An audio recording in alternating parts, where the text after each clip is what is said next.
If you don't like it, hope you stub your toe.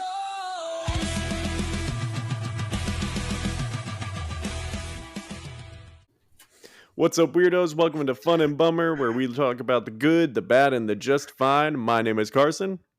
And my name is Theron, and today we will be talking about Nosferatu. Now, I didn't really know jack shit about this movie going into it, because the only thing I really know about Nosferatu is that it's definitely not a 100% ripoff of Dracula. No. And they definitely didn't get sued for it. I don't even know who Dracula is. Yeah, yeah.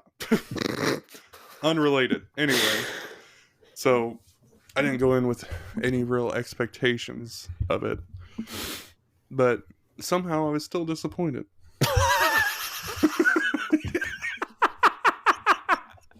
Oh, great start. Yeah. So I knew, I guess, a little bit more than you did going in. Like, I knew that it was so it was a 1922 movie that starring Lindsay Lohan as Nosferatu. Right? Yeah. Is that wrong? No, you nailed it. Okay. The popular 1920s superstar Lindsay Lohan was Nosferatu, and we're definitely going to pronounce it like 5 different ways throughout this whole thing, but it's fine. We're not German or whatever. It doesn't matter. No. But neither are like any of the cast in this movie. That's Every true. single one of them are British in Germany, but it's fine. And Willem Dafoe, the most English man that they could have. Oh my god, him like trying to talk all old timey like that in an American accent is like hard. He's got such a distinct Willem Dafoe voice. I'm just like, speak plainly. I beg of you. Please, for the love of the Lord in heaven. He is Nosferatu. we'll get to Willem Dafoe, but it was in it came out in like 1922, and they had to delete they had to destroy every copy of the movie because it definitely wasn't a ripoff of Dracula. It was as close to a just remake of Bram Stoker's Dracula as it could possibly be without just naming it Dracula. And that kind of added to its popularity and everything. And and now it's Nosferatu is kind of like on the same level as Dracula, as one of the big two of vampires and everything. And I knew I had seen, I think, the original back in high school at some point, but it has been a hot minute since then, and this one pretty closely follows that. As far as the plot goes, they kept to it pretty closely. I was kind of surprised. Going in, didn't really have any expectations, and mine were exceeded, to say the very least. Yeah, wow. It's almost like the theme of the podcast is we disagree a lot on movies. Something tells me that we're going to disagree on this particular film. So, why don't we get into the spoiler-free review? There's a vampire, but he's not a vampire. There's a woman. There's rats.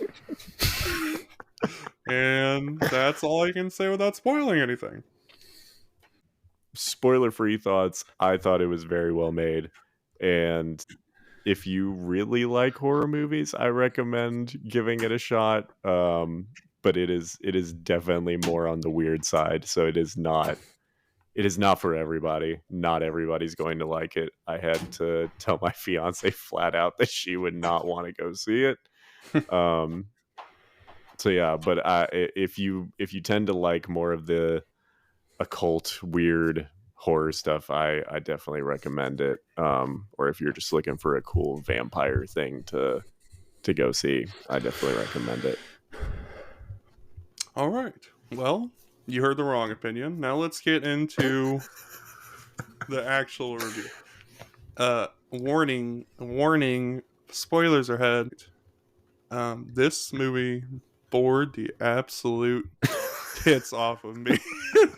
I was checking my clock every 10 minutes. I'm like, "Oh my god, how much longer is left of this movie?" Like there were a few scenes that were really like, "Yeah, I'm feeling this." Like the scene where the start of the three nights, I was really into that scene. The scene where Thomas meets Nosferatu for the first time. Oh yes. Those were good scenes, and they were definitely intense. But they're just the rest of the movie. I was so bored. I don't even remember the main character's name, TBH. What is the main character? What's her name? I literally had to double check it just an hour ago. I was like, oh yeah, I need to remember what her name is. Because I know there's Thomas. Ellen. I was Ellen. right. Okay, Okay. it is Ellen. Yeah. Ellen and Thomas. And then there's Count Orlok. I gotta tell you though, the scariest thing about that movie was not Nosferatu. Oh, It was Aaron Taylor Johnson being in it. Let me tell you, dude.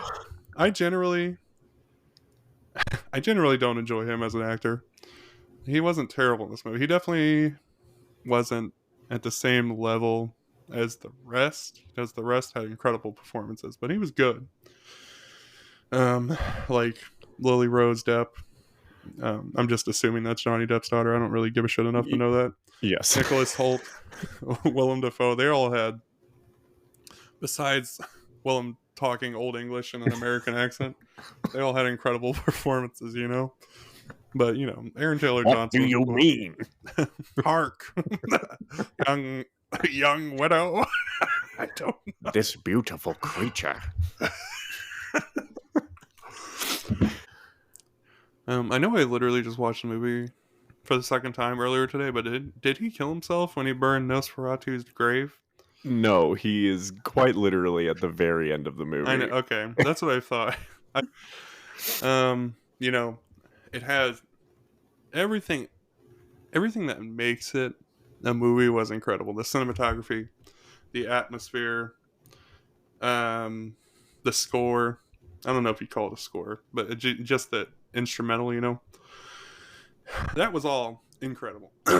But it was wasted on just the most boring piece of media I've ever seen in my life. It is easily I think it is easily one of the better made movies I have seen in a hot minute. Yeah, and I'm fairly certain this was intentional, but it was very sporadic and disorienting the way they would just jump from night to morning, or from one perspective to another on a dime. It was very disorienting, but I think that was probably intentional. So that's why I'm not marking it as a negative. God, I hope it was. Yeah. See, I there are some key scenes that those scenes really stick out as far as ones that I was hooked the entire time. I feel like at most I'd have to say that there were maybe some points where I just felt like we kind of covered some of the same information, if that makes sense. Like I guess it just kind of got repetitive. Like I just felt like, oh, we've kind of already covered this, but it never necessarily took me out of it. It was more like a on the back burner type of thought. But I was just so I don't know, I was so swept up in the atmosphere, and I'm gonna probably say it a million more times, but the vibe of it. Like, I just couldn't dislike any scene, even uh even where even those kind of repetitive scenes, I'm still more like just enthralled by just being in the world that they created. Like, it was just so disorienting and so uncomfortable and just unnerving the entire time. Like, Count Orlok, Nosferatu, he could be nowhere in the scene. He could be nowhere even close to what's happening. But I just felt like he was in every shadow and just could have been around the corner the entire time. Like, it sounds kind of cheesy or whatever, but you really feel, or at least I felt, his presence the entire time. Uh and I just couldn't help but like look for him in these different hidden spots, and even in the daytime, it had the weird cloudy gray, and it just Can I tell you? yes, Um, this Thomas might be a dangerous psychopath, and let me tell you why. He had I had some thoughts on him as well. You go ahead. he had one bad night with Nosferatu, and he decided he was gonna murder an old man after one bad night. He was about to drive a pickaxe into that man's chest because he made him uncomfortable for a night. And maybe bit him. Because one of the notes that I took and underlined multiple times was dude is in the worst denial. And it was so Nicholas Hoult as Thomas. Yeah. Immediately, like the very first scene, I believe, Ellen, played by Lily Rose Depp, she's trying to, like, when she's trying to talk to him about these nightmares that she's experiencing, Yeah. she is trying so hard to just be like, hey, these are really freaking me out. And like, I am experiencing the worst kind of depression I possibly could. And the happiest I felt was when I was embracing death itself. And he's just like, you're fine. Like, the level of just like, no, we're good. Like, just don't think about it anymore. Simply be happy, and we're good. Have you tried just not doing that? And she's like, oh, all right. I guess I'll just do that then. Thanks, I hadn't thought Thomas. of that. You're my rock. But then, because I also put, why does she think he'll keep her safe? That was He's a little another bitch boy. He is definitely a little bitch boy, dude. The fact that, like, I think Bill Skarsgård does an amazing job as Nosferatu. I was uncomfortable the entire time. Oh, yeah. And I think he looked a little awful, but besides that, the design. So I read a thing from I believe Robert Eggers, the director. He had said at some point before the movie came out that when he was like deciding the design and everything for him, that he had said something about like, there's not a version of this movie where he can't have a mustache. can I ask why? And I know, going in, I had said I really look forward to understanding why he had to have one. And after seeing it, I still don't fully understand why he had to have that mustache. I wonder if it has something. First of all, why not just make him look like Nosferatu, like the original? He was super creepy and scary, especially in like black and white. Oh, Which this movie was practically just in black because it was so freaking dark all the time. oh my god, it was so good. It was so dark. I loved it. Dude, I was like squinting the whole time. I was like, what am I looking at right now? See, I loved it. That is the best Night has ever looked in a movie. Like, ever, I think. Why don't you just go outside when it's dark, Carson? There you go. If that's what you want. No, but I also want a vampire in this. Oh, no, it's not a vampire, Carson. Or is it? Are we calling it a vampire? So that was another question I still had after watching it. And Willem Dafoe may have explained it during his name is Nosferatu. His name is Nosferatu. I'm not American. You fools! Like, he may have explained it during one of his monologues, but I may have missed it. So there's a scene towards the beginning where Thomas is going he's going to visit Count Orlok because he's trying to like sell this house to him or whatever. They've got to sign the contract. The manor. So that he can move into the manor.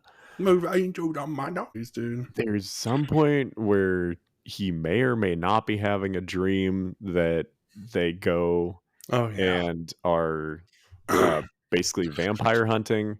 Well, when he said it to Nosferatu, he made it sound like it's something he actually saw. Like he didn't think it was a dream when he was talking to Nosferatu. And he was like, "Speak no more of it." That is what he did. That's, oh my God, was I just watching the scene from the movie? Oh, by the way, a quick side note. Yes. I thought Willem Dafoe was Nosferatu until they introduced his character. You thought myself. You thought Willem Dafoe was doing the come here. Come here. Sit my fire. You were like, yeah, that's Willem. Okay, let's try to move on. Let's try to move on chronologically. There's a part where he sees them going into like deep into the forest, and they take so part of the other thing about this movie that I think people are gonna either gonna like it or not like it is that they kind of just expect you to figure out some of the vampire folklore. Like they don't really explain some of these, like some of the stuff. It's kind of up to you to figure it out if you don't already know.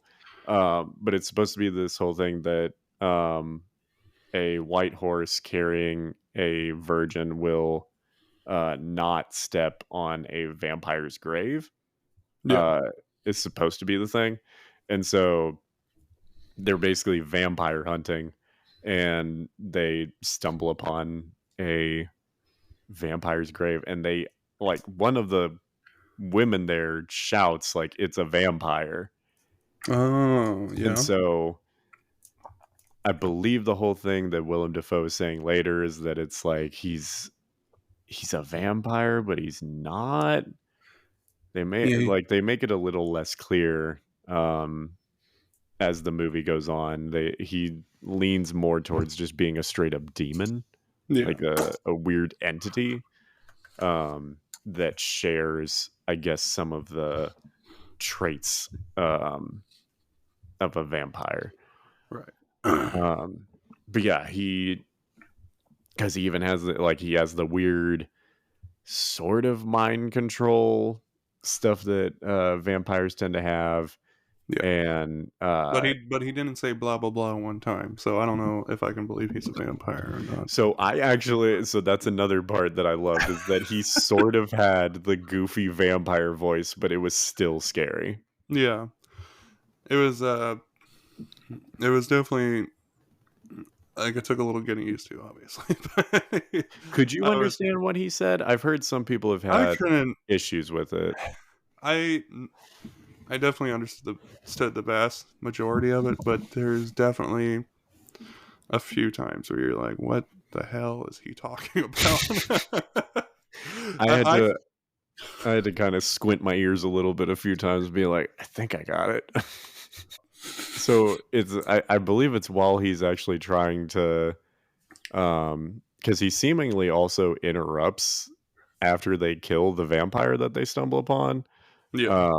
He seemingly interrupts it, and then Who's uh this guy? I believe it's during that scene when he's talking about what he saw to Count Orlok, which I don't really know why he would tell this man what what he saw, You, but you know why he saw it? He told him that because he was like, "I'm not the crazy one, right?" That's why he was doing. He was this, this isn't normal, right? so Nicholas Holt Thomas is um he's kind of Almost. recounting the events that he saw to Count Orlok, and he brought a contract for Count Orlok to sign that was basically like a deed to the manor that he had said he wanted.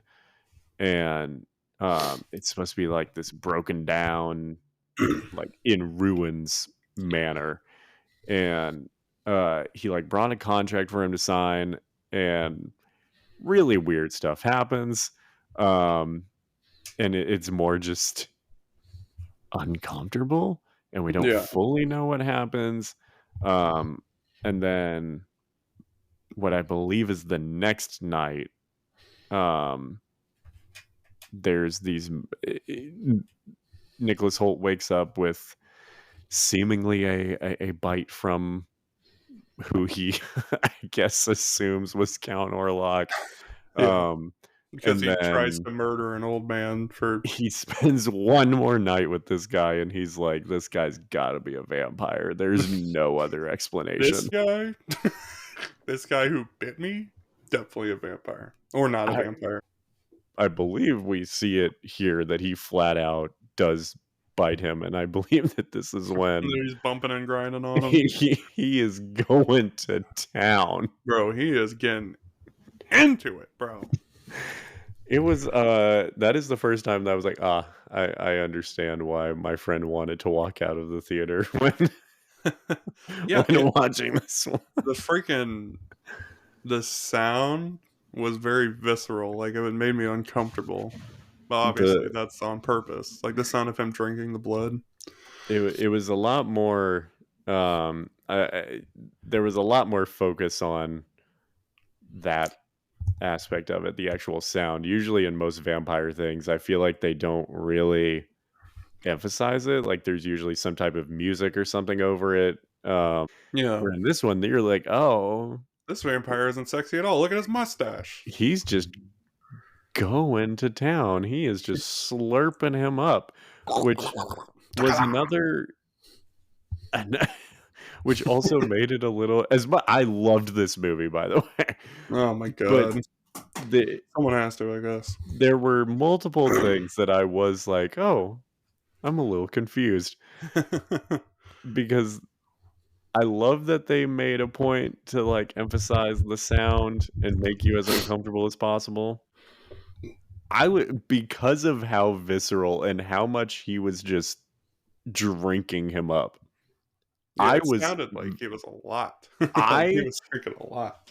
I thought Nicholas Holt died. To then see him being able to just like jump out of windows and things. Yeah, I think he. Yeah, that part. How much freaking blood was he drinking at a time? Because it couldn't have been a lot. You know what I mean? Apparently the gulps were more like sips.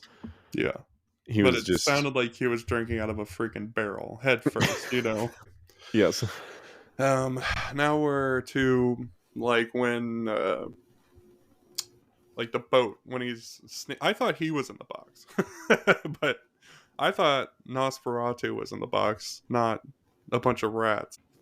He obviously brought it on, and I guess he was just yes. Were they like were they Oh yeah, like so the whole thing vampire we rats? find out later, but like uh to bring it up now, the contract very much not a deed to a house. It is very blatantly in like demonic scripture or something. It is. And this He's so freaking idiot clearly not Thomas, what he brought. the guy who And just tried to Thomas just murder. goes with it. It's like, oh yeah, that's my bad. So in a way, he really did just like do something stupid for a bag of gold, you know, which is kind of what he was telling uh, Johnny Depp's Ellen. daughter. Yeah, So yeah, he very like I remember there being at least a beat to where he could have recognized like, oh, this is not the same contract that I gave you. And Count Orlok's just sign it. wasn't he chased out by dogs? Like, Yes. where the hell did those dogs come from? By the way, not once did they establish that he had dogs. I'm just saying. So because they do kind of come out of nowhere. Like he goes into There was no fur on the furniture or nothing. No chewed up socks. Nothing. You know, that's bullshit. There's no sign of a dog in this house. No squirrels brought in as like No decapitated squirrels on the floor. This is bullshit. 0 out of 10. no food or water bowls just thrown about. Nothing. No aggressive licking sounds in the background of any shot. Maybe that's really what the sound of what we thought was Count Orlok slurping You know what, his blood. Maybe it was actually just the dogs in the background Carson? just slurping their water. Maybe the evidence of the dogs was the friends we made along the way.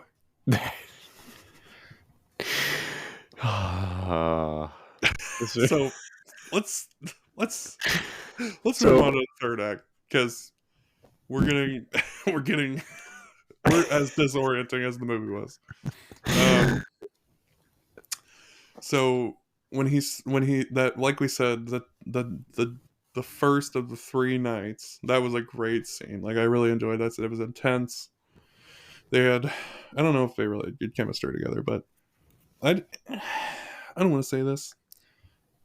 Lily Rose Depp, I can't tell if she's a good actor, honestly, but because actress, sorry, my beachy actress, I can't really tell, because I don't know if I think she's a good actor. I don't think her and Bill Scotch Tape had great chemistry together on screen. You know what I mean? But you know, this might just be a me thing. I was so freaking bored by the third act. I could just be completely wrong about everything I'm saying. I don't know if they had bad chemistry or if I was just so bad I was hating. Because usually when I'm watching a movie I don't like, I'll just start finding everything wrong with it. You know what I mean? But it's, I didn't think they had great chemistry together. I don't know if that's because she's a bad actor or what, but that scene was good regardless. And then, is there anything else you want to say about that scene? I'm sure you have something to say about it. Yeah. So, yeah, I thought the scene was actually, I thought it was performed well. I guess I kind of see what you're saying. I don't know. I don't think they had bad chemistry personally. I think they both performed it very well, and I think they are both they both did great throughout the entire movie. But I don't know, the scene itself I think is good. I think it's one of the better parts of the movie, but like in a weird way I think like, I don't know, I think the circumstances don't fully make sense. Like for me there was kind of like a switch that happened that I didn't necessarily expect to happen at that point in the movie. Like the kind of the whole thing is that like we find out that Nicholas Hoult basically like the contract got switched um to where he pretty much sells his wife Ellen to Nosferatu, and like she's found that out and everything, and I think in this scene she finds that out, and I don't know, it's kind of weird, like, I don't know, in a weird way, like I thought there would be a little bit more of a like a pull to the dark side there, so to speak. Um, like I guess I just thought because of the way the movie had been going, there would be at least a little bit more temptation on her side um to be with Count Orlok, I guess. Just because he had so much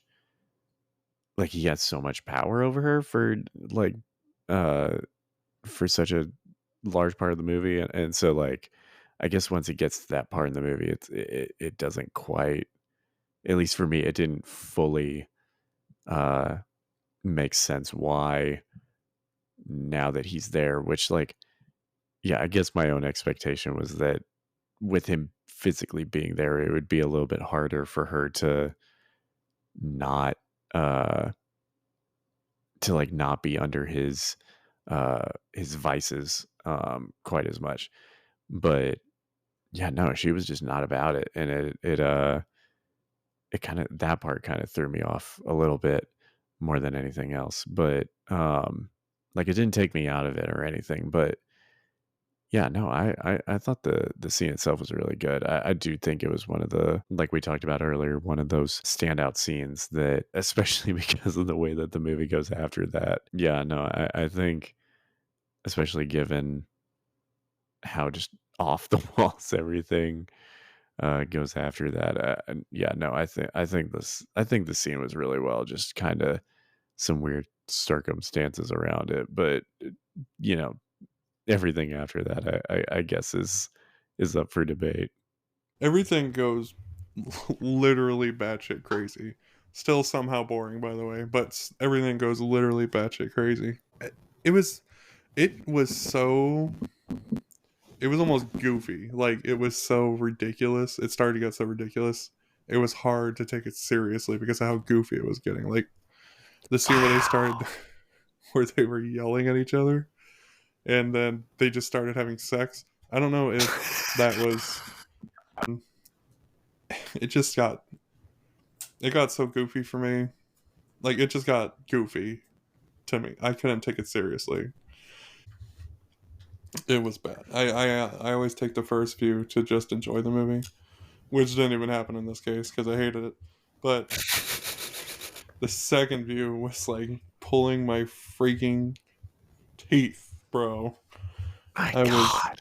I was like, I was just sitting there and I was like, oh my god, is this freaking part again? How long is this scene? Oh, it's 10 minutes of two characters talking to each other. Oh my god. But yeah. The ending, who gives a shit? I mean, God. It was So just like they raced to the end and then I just didn't care, you know?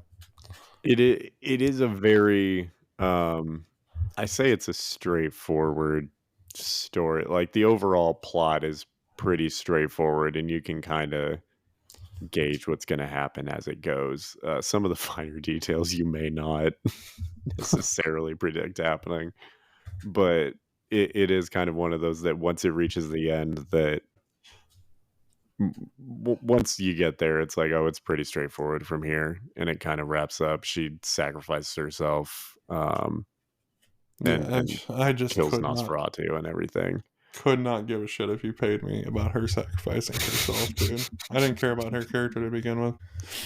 All right. So to kind of wrap it up, what would you say are your final thoughts on Nosferatu of 2024? Here would be my conclusive paragraph. It's a well-made movie. What they do with intentionally disorienting you, I know it's intentional from how well the movie was made. What they do with intentionally disorienting you, it's all done very well. Um, it gets a little too goofy for me near the end, but it was mostly an all right movie. It was definitely one of the movies of all time for sure. Um, and if I had to rate it, I'm thinking I would give it, just because of how well it's made, not because of anything else. I'd give it a 42 out of 100. Oh my god.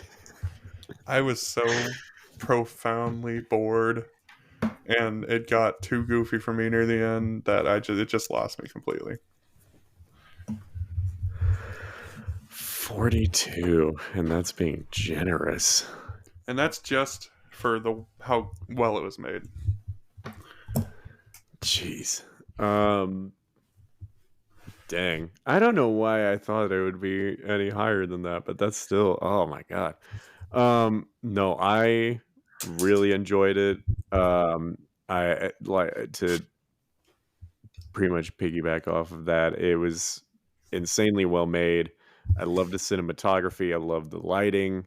I thought the costumes were great. I loved the entire vibe. I loved the score. Without that score, I don't think it would be nearly as just unnerving and creepy as it is. It was already very uncomfortable, but I think with the score, it made it that much better. And I thought the performances, for the most part, were very well done. And despite the fact that there are some very obvious flaws and some things that maybe don't fully make sense, or maybe don't fully pay off, or whatever the case may be, I for the sheer vibes of the movie, I can't help but love it, and I feel like I have to give it at least a 75 out of 100. That's actually lower than I thought you were going to go, TBH. It was higher on my drive home to get ready to record this, and then it might go back up, it might go down. It's kind of been, as I've been thinking about stuff, and then as we've been talking about it, some of the flaws did become a little bit more apparent, but for the sheer vibes alone, I still really enjoyed it. And it may not be a movie that I feel the need to watch every single year, but I will definitely give it at least another watch at some point soon.